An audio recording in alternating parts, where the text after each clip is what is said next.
Uh, Bismillahirrahmanirrahim. Assalamualaikum warahmatullahi wabarakatuh. So boleh dengar kot suara saya kan? Okay.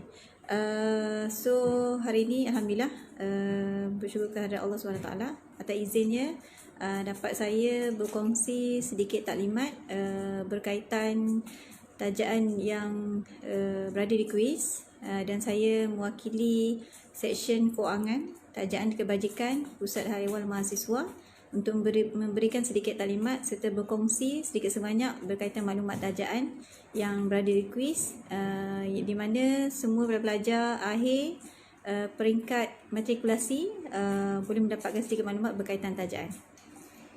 Sebelum itu saya perkenalkan diri saya Farida binti Sabli sebagai Ketua Seksyen Tajaan dan Kebajikan Pusat Hariwal Mahasiswa. So sekarang ni saya difahamkan taklimat ini diberikan untuk semua pelajar akhir pusat matrikulasi yang berjumlah hampir lebih kurang 350 orang. Betul kan?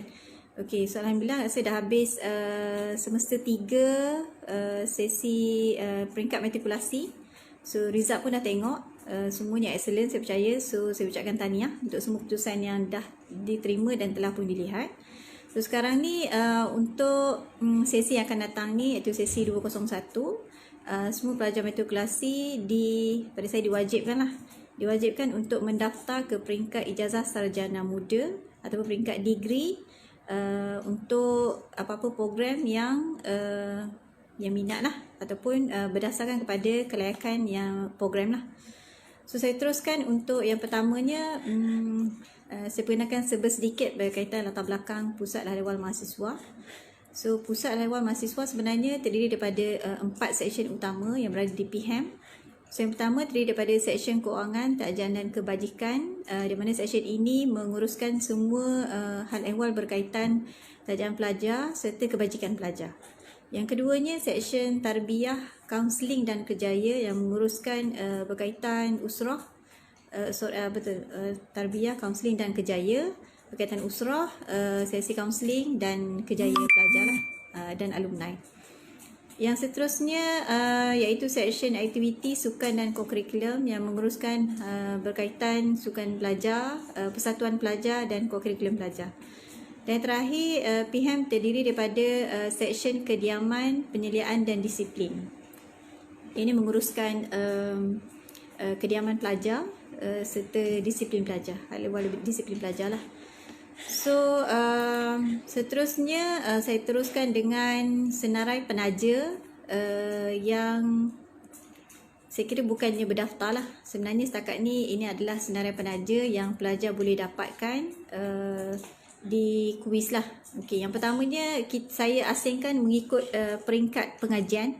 So yang pertama iaitu program matrikulasi, seperti mana pelajar semester akhir sekarang ni ramai yang mengambil tajan khas kuis TKK.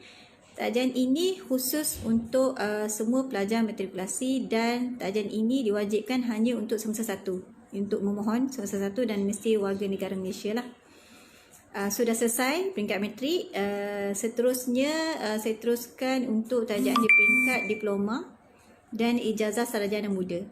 So bila mana di peringkat diploma dan ISM, saya sebut ISM, terdapat banyak disebut bantuan ataupun pinjaman yang boleh pelajar mohon. Di antaranya disediakan di peringkat yang paling ramai pelajar memohon, iaitu PTPTN lah. Almost 80% daripada pelajar kuis memohon PTPTN. Sebab dia pada saya sangat mudah lah, tapi dia ada syarat-syarat tertentu, nanti saya akan explain.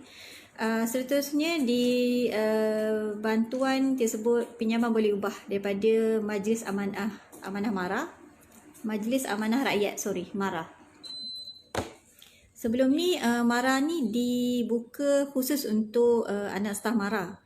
Tapi yang terkini MARA buka untuk mana-mana pelajar di peringkat sama ada diploma ataupun degree. Untuk pelajar kuis pun boleh, tapi dilimitkan untuk beberapa program yang tertentu lah. Seterusnya daripada Pusat Zakat Sabah pun boleh. Yang ni khusus untuk anak Sabah lah. Selain itu terdapat juga tajaan daripada tabung kumpulan wang beasiswa negeri Selangor. Yang ni bayaran daripada SUK, pinjaman Selangorku dipanggil.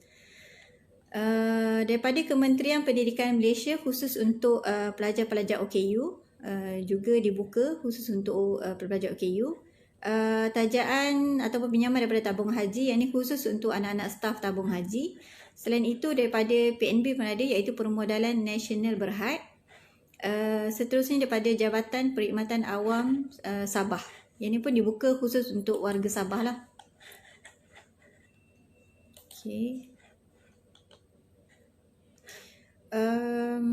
Selain itu juga terdapat juga daripada Pinjaman Pengajian Tinggi Perak, peringkat SUK Perak, dan juga tabung kumpulan wang beasiswa negeri Selangor. Yang ini beasiswa daripada Selangorku, daripada peringkat SUK lah.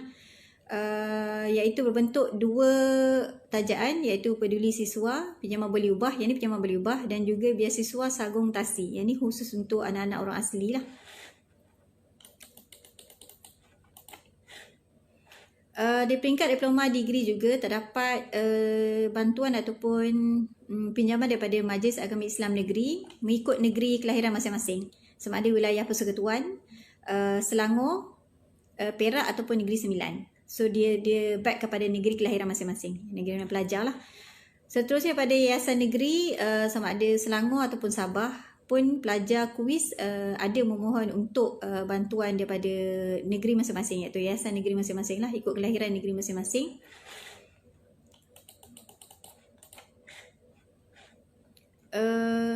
Okay. Sekiranya pelajar, okay, bayaran pengajian juga kalau pelajar tidak ada intention untuk mengambil sebarang tajaan, pembayaran melalui KWSP account 2 pun dibenarkan. Yang ni proses boleh dibuat melalui BPA lah, bahagian pengurusan akademik. Selain itu di peringkat diploma degree, tajaan ini khusus untuk pelajar-pelajar diploma dan ijazah sarjana muda tahfiz Al-Quran dan Al-Qiraat. Nama dia Tabung Pendidikan Tahfiz Al-Quran dan Al-Qiraat, khusus untuk pelajar tahfiz peringkat diploma dan degree. Yang ini adalah tajaan, bukannya pinjaman, tapi khusus untuk pelajar tahfiz sajalah. Okey. Pelajar, okey, itu di peringkat diploma degree. Kalau di peringkat pasca pula, pasca siswazah, yang itu adalah TKK peringkat pasca ataupun skim Zamalah. Okey, seperti mana pelajar maklum, yang sekarang ni ramai pelajar dia mengambil TKK, tajaan khas kuis. So bila mana mengambil TKK, sebagai in return dia, ikatan dia, pelajar wajib untuk menyambung degree ataupun ijazah sarjana muda di kuis. Tak kisah di mana-mana program, tapi syarat dia, ikatan dia mesti menyambung degree di peringkat kuis. Okey, saya itu peringkat matrik tadi. Saya teruskan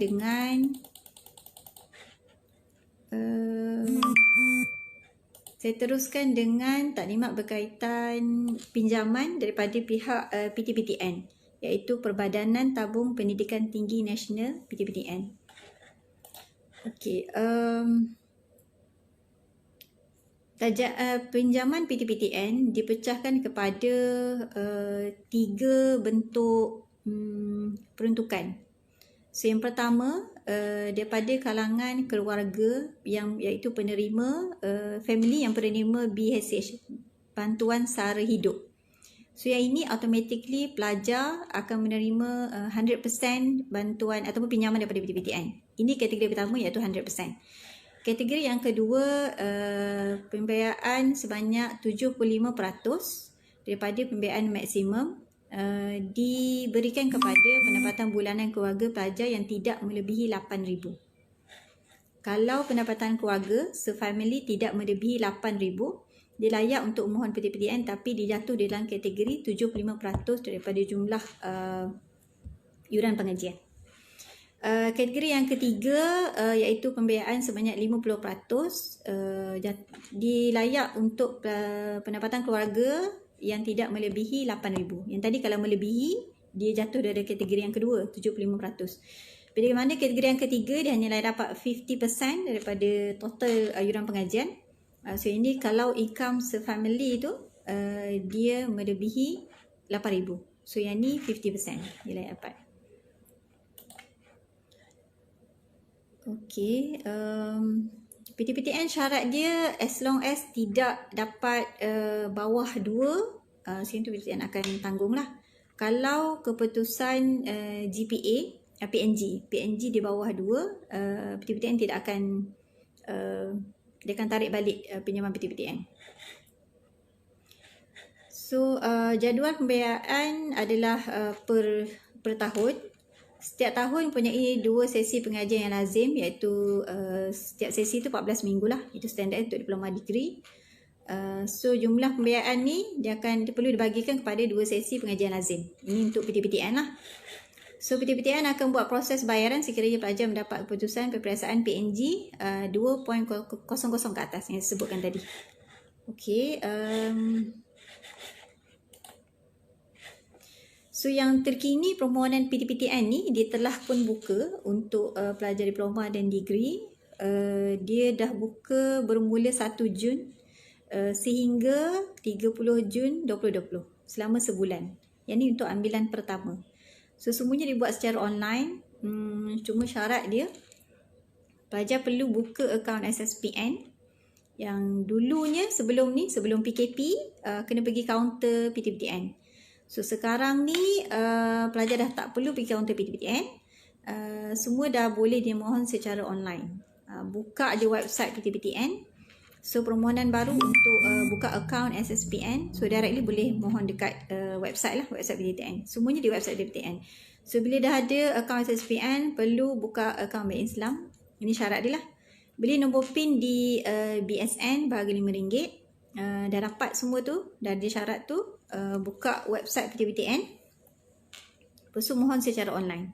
Semuanya dibuat secara dalam talian. Ini selama sebulan sehingga 30 Jun 2020 untuk ambilan pertama. So kalau masih berfikir ambil tidak PTPTN, so ambilan kedua dia akan buka pada 1 Julai sehingga 30 Julai. Ini untuk ambilan kedua lah. Okey.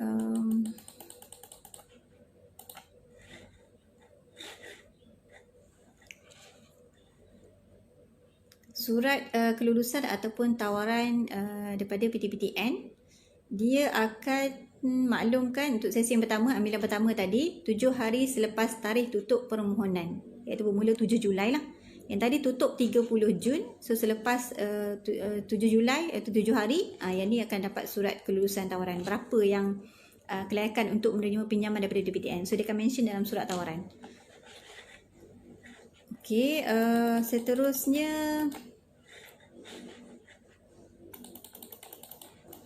untuk yang ini bantuan untuk pelajar tahfiz, diploma dan degree, tahfiz Al-Quran dan Al-Qiraat. Khusus bantuan ni atau pentajak ni khusus untuk pelajar yang mengambil program tahfiz dan Al-Qiraat, tahfiz Al-Quran dan Al-Qiraat, peringkat diploma ataupun degree. Di mana dana dia adalah daripada SUK. Okey,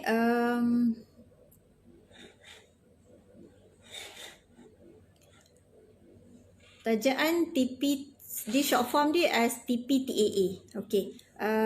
Tajaan TPTAA ini dibuka untuk pelajar tahfiz Al-Quran dan Al-Qiraat untuk semester 1 sahaja. Syarat pelajar tak boleh menerima tajaan, tak ada tajaan yang lain. Kalau nak mohon tajaan yang lain tak boleh. Yang ni kena mohon yang ni, itu antara syarat dia lah. Okey. So selain itu syarat dia kelahiran mesti warga negara Malaysia, merupakan anak Selangor. Okey, tapi dia ada kota lah. Kalau bukan anak Selangor dia ada kota. Lepas tu kota dia 75% untuk anak negeri Selangor, 25% untuk bukan anak Selangor. Tapi kalau dia bermas tautin di Selangor, dia layak lah, jatuh dalam kategori 25% tadi. Okey, semester 1 saja yang layak memohon. Kalau dah semester 2 baru nak mohon, so yang tu dah tak layak lah. Kalau PTPTN boleh. Okey,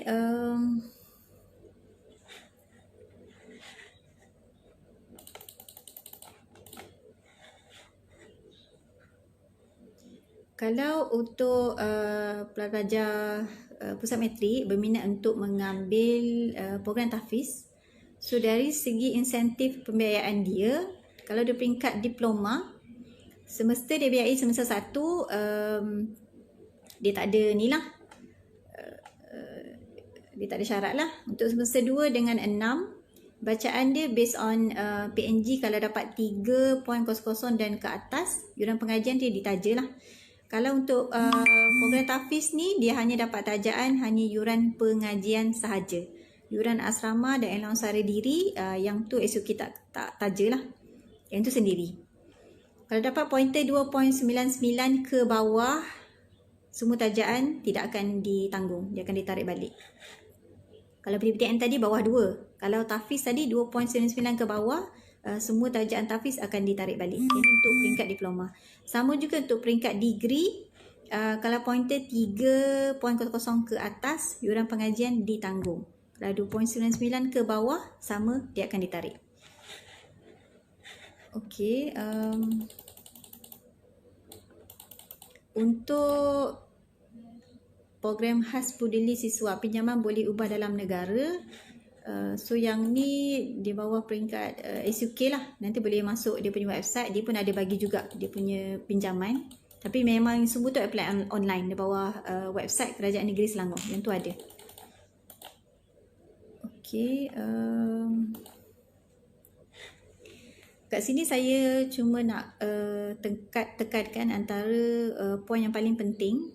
Setiap pelajar sangat digalakkan untuk memohon sebarang penajaan bagi pembiayaan yuran pengajian.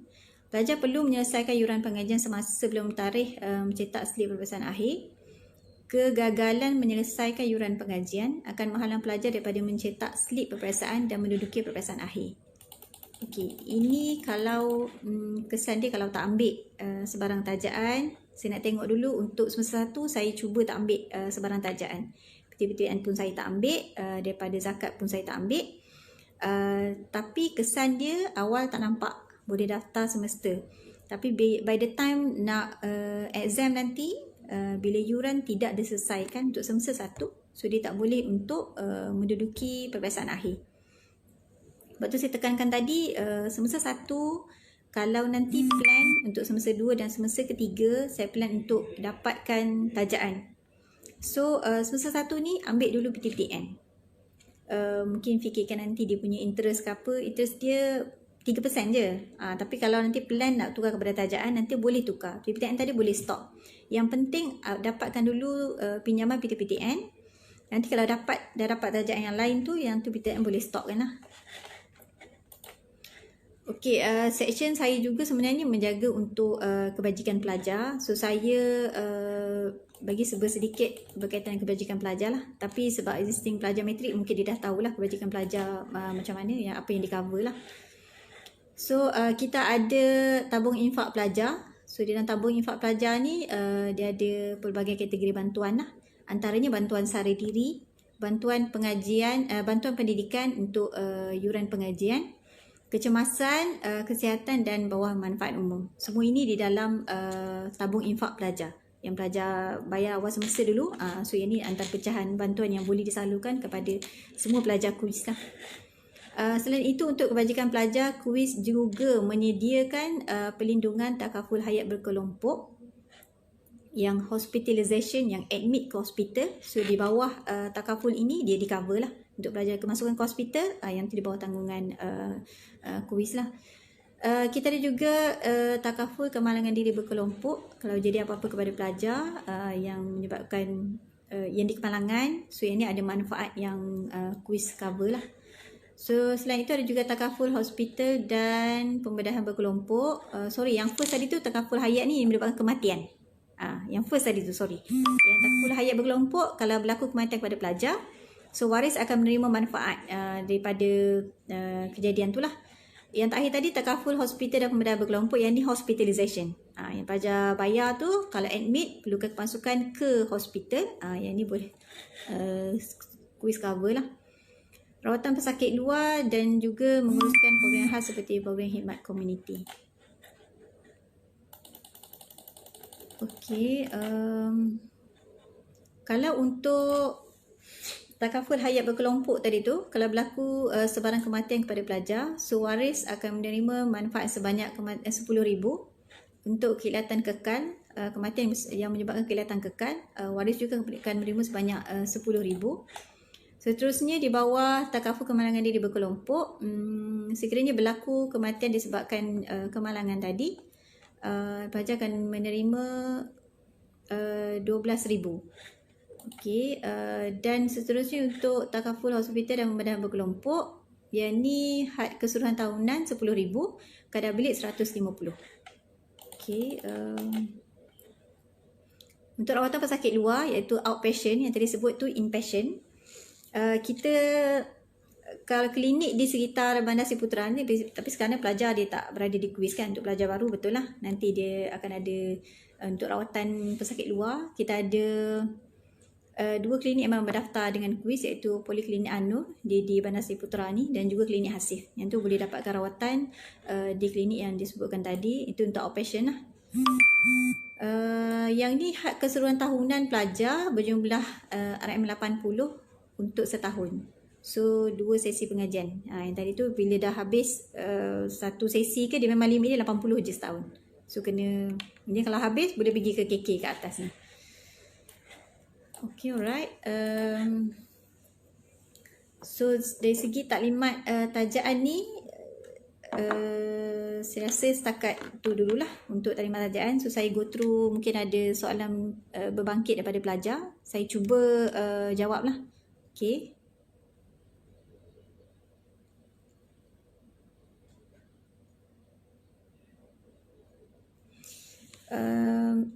Soalan daripada Nazirul. Tajaan atau beasiswa khusus kepada pelajar yang cemerlang dalam peperiksaan ada tak untuk kuis? Okey, mungkin dia masukkan ni untuk kalau pelajar yang cemerlang di dalam peperiksaan, mungkin excellent student, so yang ni dia dapat tak tajaan. So yang ni saya refer kepada mungkin pinjaman boleh ubah. Contoh PTPTN, dia berbentuk pinjaman, tapi once dia dapat first class 3.75. So yang tu dia akan ubah kepada tajaan lah. Kalau MARA pun sama. Okay. Bagaimana dengan mahasiswa matrikulasi kuis? Ini soalan daripada Anwar. Bagaimana dengan mahasiswa matrikulasi kuis yang mengambil TKK seperti saya? Saya masih tidak dapat untuk melihat keputusan peperiksaan akhir semester ini. Student statement saya bagi apa ni? Semester lepas ada 11 dalam kurungan. Okey, adakah ini saya perlu membayar sebanyak 11 tersebut atau itu lebihan barang daripada saya kepada pihak kuis? Kalau dalam bracket itu adalah lebihan. So yang ni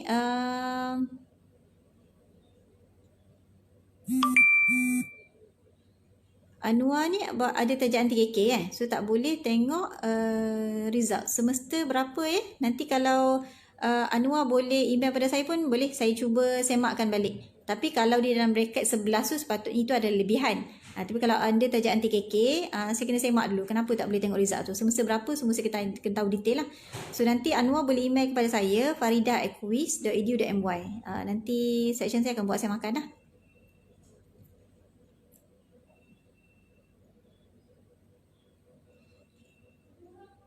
Okey, daripada Muhammad Aiman ni semester 3 pointer 3.75 dapat allowance. So dapatlah allowance sara diri.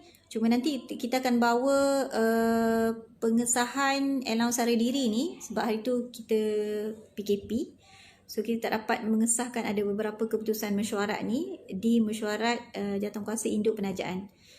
So pengesahan untuk kelulusan ini kita akan bawa ke mesyuarat induk tajaan untuk pengesahan pembayaran allowance sara diri kepada semua pelajar TKK yang layak lah di dalam syarat PNG yang dibenarkan tu, iaitu 3.75 ataupun 3.5. Kalau 3 TKK tadi kalau 3.75, so yang ni semua allowance ataupun yuran pengajian dia akan ditaja sebab dia dapat pointer 3.75 ke 4. 4.00, iaitu yuran pengajian ditaja, yuran asrama ditaja dan dia dapat allowance sara diri. Kalau 3.5 tadi dia tak dapat allowance sara diri lah, 3.5 hingga 3.74. Daripada Ajin Hussein, bagi pelajar TKK yang layak dapat allowance semester 1 hari tu bila dapat. Okey, ini pun samalah macam persoalan daripada Aiman tadi tu. So ini kita akan bawa ke mesyuarat induk untuk pengesahan kelulusan pembayaran. Rodian Najihah ni macam mana nak guna takaful? Takaful yang mana satu? Sebab takaful ni kita ada takaful hospitalization kalau kemasukan ke hospital lah. So kalau mana-mana pelajar yang tak ada dapat kad untuk rawatan ke hospital tu, so kad pelajar ni dia boleh dapatkan di PHAM lah. So nanti boleh refer ke PHAM.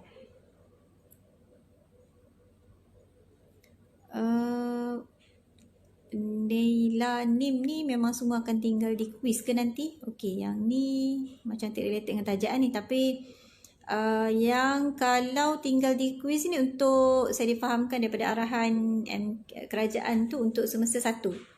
Pelajar baru semester 1 dia perlu masuk ke asrama untuk menyesuaikan diri dengan ekosistem IPT, iaitu quiz lah. Itu antara arahan yang dikeluarkan oleh pihak kerajaan. Kalau pelajar senior, so yang tu semuanya dibenarkan untuk tidak duduk di asrama lah.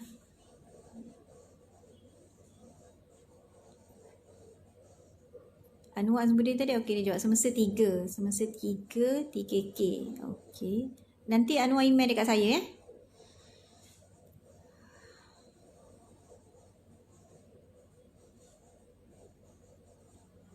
Okey, Nazirul ni nanti saya akan bagi detail dia macam mana dia punya pembayaran tu. Sebab bila dapat first class tu dia akan convert kepada tajaan. Tapi detail tu saya semak balik.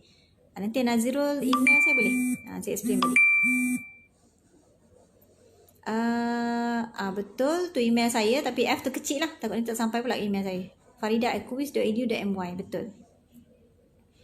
Bagi mahasiswa matrikulasi yang road to degree, okey, nak daftar untuk sesi coming ni 201 ni, kami disarankan untuk mengambil PTPTN sesi 1 atau sesi 2. Okey. Kalau daftar ni pada 3 Julai, betul kan? So PTPTN sekarang ni dia dah pun buka untuk permohonan selama sebulan, bermula 1 Jun sehingga 30 Jun. So dah boleh mohon. Sekarang ni dah 9 Jun, dah 9 hari berlalu. So kalau PTPTN tu dah boleh mohon online je dekat website PTPTN. In fact nak buka akaun SSPN pun semuanya dah berlaku online. So directly buka website PTPTN, terus apply online selama dalam tempoh dia lah sampai 30 Jun. Tak payah ambil ambilan kedua pun tak perlu, terus apply je sekarang ni, tak ada isu pun. Cuma nanti sebab berdaftar 3 Julai okey.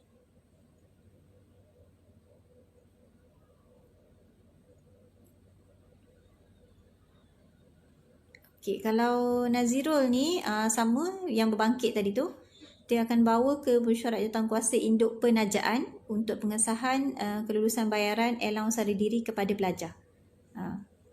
Kalau ikut result tu memang excellent lah, 3.75, so layak dapat allowance sara diri. So nanti bayaran kita akan bawa ke mesyuarat untuk pengesahan kelulusan bayaran dulu.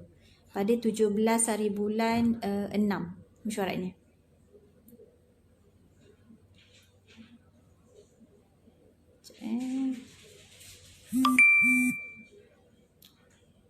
Kalau Wan Hidayah ni tanya kenapa saya kena bayar yuran pengajian sedang saya dapat result 3.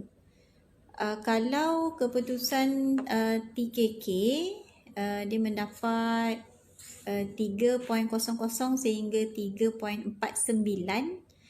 So yang ni yuran pengajian dibiaya, maksudnya yang tu TKK bayar lah, kalau ambil TKK lah. Untuk yuran asrama dan allowance sara diri, so yang tu tak layak sebab dia based on PNG pelajar. So yang tadi dapat 3.00 ke 3.49, so yang tu yuran asrama dan sara diri, yang tu tak layak. So asrama kena bayar sendirilah.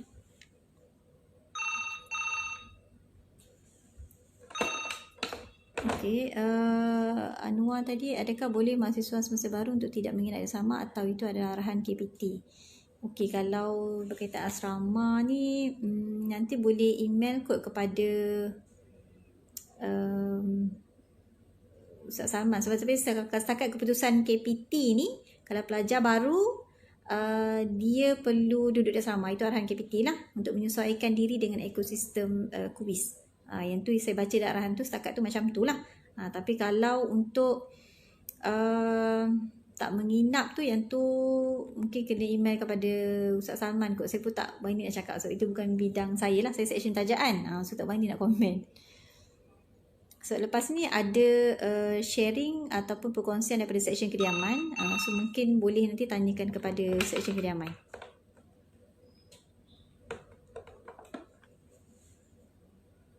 Soalan daripada Afif ni, tajaan tahfiz, okey. Saya nak mohon untuk tajaan tahfiz, saya tak boleh mohon untuk tajaan lain seperti marah. Macam tu ke, apa ni, macam tu ke puan? Okey. Betul, kebanyakan penaja memang itu adalah syarat utama dia. Kalau dah mohon tahfiz, tapi nak mohon juga tajaan yang lain, so itu tidak dibenarkan lah. Sebab ini dana daripada SUK. Tahfiz ini dana adalah pada SUK, bukan dana kuis. Kuis cumalah perantara ataupun medium untuk penyaluran dana tadi. Kita bayar untuk yuran pengajian pelajar. Tapi syarat daripada SUK memang pelajar tidak dibenarkan untuk mendapat 2 tajaan. Cuma bila tahfiz ni, dia dibayar untuk yuran pengajian. Okey, so macam mana kalau yuran pengajian tu saya dah dapat, saya tak cukup untuk allowance sara diri. Mungkin itu kot soalan tahfiz. Kalau saya cakapkan tadi, kalau bab tajaan untuk yuran pengajian, kebanyakan penaja hanya menangkan untuk mendapatkan 1 tajaan saja. Tetapi dia berbeza dengan allowance sara diri. Saya punya yuran pengajian dah bayar, tapi saya tak cukup duit untuk sara diri. So yang tu, kalau sara diri macam PHM sendiri, section saya ada buka sekarang ni, dia akan buka pada 8 hari bulan 7. Yang tu itu untuk allowance sara diri. Maksud dia poket lah. Yang tu boleh mohon. So kalau ada sebarang permohonan, contoh daripada yayasan mana-mana, tapi dia bagi untuk penyaluran duit poket, allowance sara diri, bukan untuk tajaan yuran. So yang tu boleh. 2-3 permohonan pun kalau untuk allowance sara diri untuk bantuan duit poket, yang tu dibenarkan. Itu tak ada isu lah. Kalau okey, Puan Siti, right. Kalau untuk tajaan MARA, dia memang setakat ni dibuka untuk selected program je. Dan dimaklumkan oleh pihak MARA, kalau pelajar nak mohon tu, dia kena permohonan tu dia kena lalu PHM lah, maksud section tajaan. Kita yang akan bagi kepada pihak MARA. Setakat yang dimaklumkan oleh pihak MARA, program yang dibuka, sekejap saya semak. Sebab dia tak buka untuk semua program. Sekejap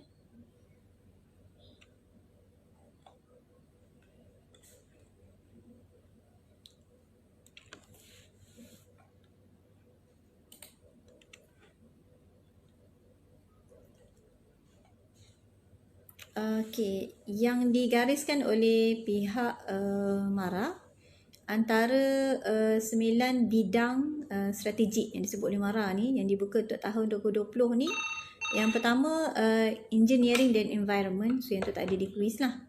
Yang kedua marketing, business dan management, so yang ni FPM saya rasa adalah program ni.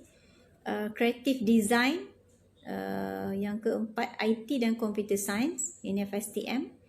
Yang kelima build professional, so yang ni saya tak sure ada tak FPM, saya tak ada program ni.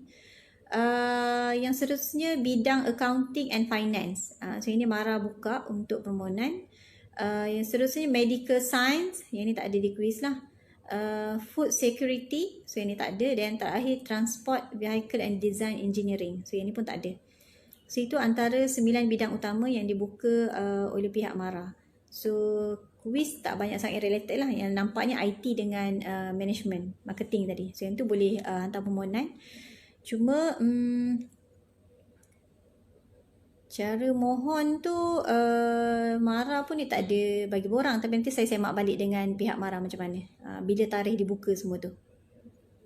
Okey.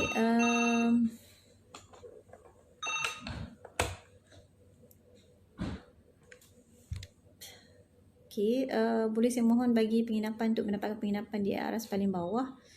Okey, Anwar, nanti selepas ni ada sesi sharing daripada seksyen kediaman. So, boleh ajukan soalan ni kepada Encik Effendi nanti. Dia ketua seksyen lah.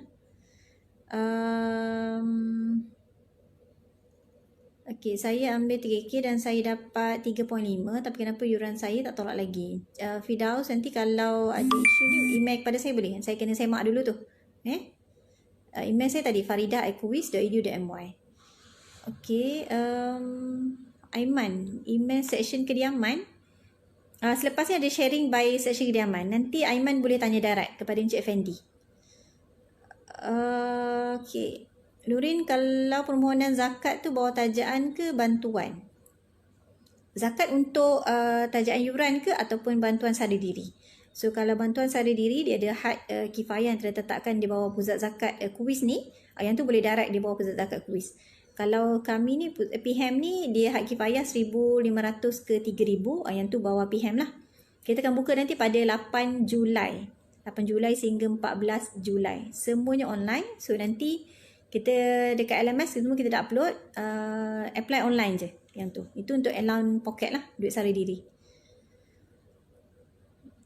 Nurin tadi saya jawab tadi. So, apply online je. Dia punya link e-tajaan. Dekat portal belajar yang tu ada.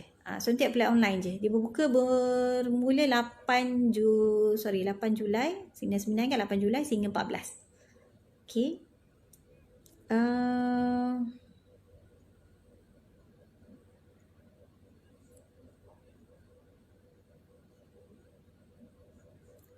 Wan Hidayah, nanti kena email saya kot. Saya kena semak dulu tu. Pasti tak tengok statement ni. Terima kasih pun sama-sama Wan Siti Noh. Okey. Pelajar PPI, dia kalau tajaan ni dia tidaklah spesifik fakulti. Cuma tadi dia specialnya sebab program Tafiz tu, dia dana tu khusus daripada SUK. Dia bagi khusus hanya untuk pelajar Tafiz. Tapi kalau bukan tajaan pun dia ada tadi tu, pinjaman boleh ubah yang bawa SUK. Nanti buka website SUK. Yang tu dana direct dia bawa SUK tu. Dia kuis ni biasa perantara saja untuk menerima dana tu. Tapi dia semua SUK lah yang bawa pinjaman. Kalau Tafiz yang tu berbentuk tajaan. Nurakilah Nazri dah bayar yuran tapi tak boleh tengok result. Okay, so nanti email pada saya kena semak dulu apa dia punya problemnya. Beasiswa Karang Craft dah tak ada ni. Dia punya cohort ni dah habis. So dah tak adalah buka untuk beasiswa Karang Craft ni. Dia cuma habiskan cohort je. Okay Anwar, sama-sama. Okay. Bila yuran akan ditolak sebab kami tak duduk di kuis? Okey, ni berkaitan dengan tak duduk di asrama ke macam mana? Okey, nanti boleh refer seksyen kediaman kot. Sebab ni berrelated dengan seksyen kediaman kan? Okey, ada persoalan yang berbangkit banyak yang saya entertain khusus untuk pelajar matrik ni yang mengambil TKK. So, antara soalan yang berbangkit, apa jadi kalau saya tidak sambung degree di kuis sedangkan saya ambil TKK? So, dia jatuh di dalam kategori breach of contract. So, ikatan TKK ni mewajibkan, once ambil TKK, dia mewajibkan pelajar untuk menyambung degree di kuis selama 4 tahun lah lebih kurang. So, once tidak menyambung pengajian degree di kuis, dia jatuh dalam kategori breach contract dan memerlukan dia untuk membayar kos ganti rugi kepada pihak kuis. Sebabnya kuis dah pun reserve seat untuk dia di degree. So tadi bila once dia jatuh dalam kategori breach of contract, so dia perlukan untuk membayar kos ganti rugi berjumlah RM8,000, termasuklah kos tajaan yang telah kuis biaya di semester 1, 2 dan 3 based on PNJ yang dilayak tadilah, syarat dia tu. So saya tak dapat bagi specific amount, tapi bila di total kan 8,000 tadi tu kena plus dengan apa tajaan yang kuis dah bagi sepanjang dia mendapat tajaan TKK tadi. So saya nasihatkan kepada semua pelajar semester akhir, pelajar matrik, kalau hanya reason tu hanya disebabkan masalah kewangan, sesi yang depan ni ambil PTPTN dulu. Jangan terus expect saya masuk semester 1 degree saya terus nak dapat tajaan, bukannya pinjaman. Along the way nanti bila dah masuk kuis, dah ambil PTPTN, baru nanti riki-riki apa tajaan lain yang ada yang ataupun boleh convert pinjaman kepada tajaan. Yang penting daftar, itu wajib daftar semester 1 yang coming sesi ni. Sebagai dah ambil TKK tadi, wajib daftar ke degree. Ambil dulu PTPTN, selepas tu kalau nak tukar daripada PTPTN kepada tajaan yang lain, so then yang tu nanti kita cuba bantu yang lain lah. PTPTN kalau dapat tajaan yang lain, yang tu boleh stop lah, tak ada isu. Okay, email saya faridah@kuis.edu.my, FARIDAH. Okay, kalau pelajar asasi sebelum ini dah mengambil TKK, dia berniat untuk sambung belajar di universiti selain kuis, ada prosedur ke puan? Okay, back kepada persoalan yang tadi tu yang saya jawab tu. Berniat tak sambung belajar di kuis tu kenapa? Sebab tadi dah ambil TKK, so dah understood di awal ikatan TKK tu mewajibkan dia untuk menyambung pengajian peringkat degree di kuis. So bila tak sambung tu tanpa satu reason yang kukuh, whatever reason pun sebenarnya kita, kalau dah disebut ikatan TKK tu, kalau tak sambung dia breach of contract lah. So kos ganti rugi memang berjumlah 8,000, tidak termasuk yang berapa jumlah yang tadi yang kuis dah cover tu. Saya nasihatkan sambung. Kalau hanya disebabkan masalah kewangan, boleh ambil PTPTN. Selain tu baru berfikir untuk ubah daripada pinjaman ataupun kepada tajaan yang lain.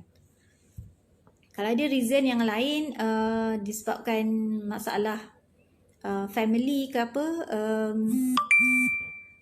kalau berfikir untuk membuat penangguhan, kalau boleh cuba selesaikan, andai kata memang kritikal tak boleh, yang tu atas budi bicara kita cuba consider, tapi saya nasihatkan memang sambung. Dia kalau nak contoh nak masuk ke daftar di sesi yang bukan sesi coming ni, sesi yang depan, so kena email kepada saya lah, saya akan bawa ke mesyuarat untuk consideration, tapi bukan atas saya lah, di atas kelulusan mesyuarat. Okey, beasiswa daripada Yayasan Peneraju tak ada. Okey, yang ni macam dah lama tak ada ni, habiskan kohort je ni. Ada pelajar yang dapat 3.75 tapi yang lain mata belum dapat. Macam mana ya? Okey, yang ni pun sama. Semester 2, semester 3 kita akan bawa ke mesyuarat Jawatankuasa Induk Tajaan pada 17 hari bulan 6. Yang tu untuk pengesahan bayaran. Okey, Okey, Ajin Husin tanya pasal BPN So yang ni bukan tajaan lah. Okay. Cuma kebetulan BPN ni di bawah section saya juga. So banyak juga soalan berbangkit berkaitan BPN. So setakat ni hanya 88 pelajar yang masih belum kemaskini maklumat di portal. Kalau tak update account bank, tak ada email, account bank tak valid, yang tu memang dia takkan dapat bayaran. So kena update semua maklumat yang betul, yang tepat di portal pelajar. Kita akan tarik lagi data untuk pembayaran fasa kelima. Pembayaran BPN yang sebelum ni dah menyampai kepada fasa yang keempat. So 6,966 lebih kurang pelajar telah pun menerima bayaran BPN, tapi mana yang belum dapat boleh directly email kepada saya ataupun staff saya lah. Boleh tengok website PHM khadijah@kuis.edu.my, tu boleh direct email kepada staff saya. Okey, PTPTN bayar untuk yuran keseluruhan di kuis ke puan? Betul. Tapi dia jatuh kepada tiga kategori utama tadi tu. Yang pertama, kalau dia adalah penerima bantuan sara hidup, dia layak dapat 100% pinjaman daripada PTPTN. Kalau kategori kedua tu 75%. 75% ni saya ingat.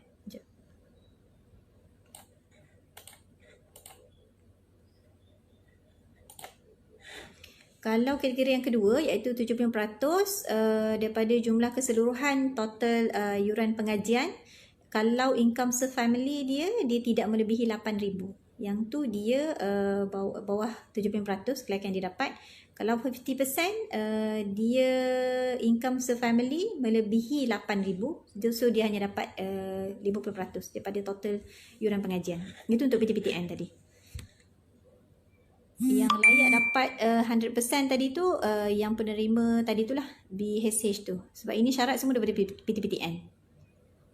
Okey, kos psikologi perkembangan manusia ada tak, Lukman? Okey, saya rasa macam tak ada kos ni kat sini. Okey. Daniel refer kepada BPN ke? Tapi ada juga tak dapat. Kalau refer to bayaran BPN, nanti email pada saya, kita akan buat semakan. Tapi kebanyakan pelajar memang dah terima bayaran BPN lah. Cuma kalau masih ada yang belum terima, so kemungkinan sebab dia tak update nombor account, even email pun kena update. Account yang dibagi tu tak valid. So tidak bolehkan saluran duit BPN tu masuk direct ke account. So antara reason je lah. Okay, saya rasa dah habis ke persoalan berkaitan tajaan dan juga BPN. Cumanya seperti mana yang saya tekankan tadi, sebab talimat saya ni khusus untuk pelajar semester 3 matrikulasi, yang kebanyakannya saya rasa ramai yang ambil TKK. So saya tekankan untuk wajib berdaftar di sesi yang depan ni, sesi 1 2020-2021. Dia tu dalam kategori wajib tu. Kalau saya sponsor, cerita dia lain. Tapi kalau Mas ambil TKK, wajib berdaftar, ambil degree di quiz yang sesi depan ni. Kalau tak ada kekangan, kesulitan yang sangat kritikal, tidak bolehkan daftar untuk sesi yang depan ni. So then cuba, boleh bagi email pada saya. Tapi nanti saya akan cuba panjang ke mesyuarat. Tapi seboleh-bolehnya daftar untuk sesi yang depan ni lah. Okay, saya rasa sharing saya setakat ni dulu. Kalau ada sebarang persoalan berbangkit, especially untuk TKK ataupun tajaan yang lain, boleh directly email kepada saya, faridah@quiz.edu.my. Saya akan cuba bantulah daripada mana yang boleh saya bantu. Okay, so saya terima kasih untuk yang sudi watching untuk sesi sharing tajaan. Kalau ada sebarang persoalan berbangkit, boleh directly email kepada saya. So saya sudahi saya punya sesi perkongsian taklimat tajaan pada hari ini dengan wassalamualaikum warahmatullahi wabarakatuh. Okey, terima kasih semua.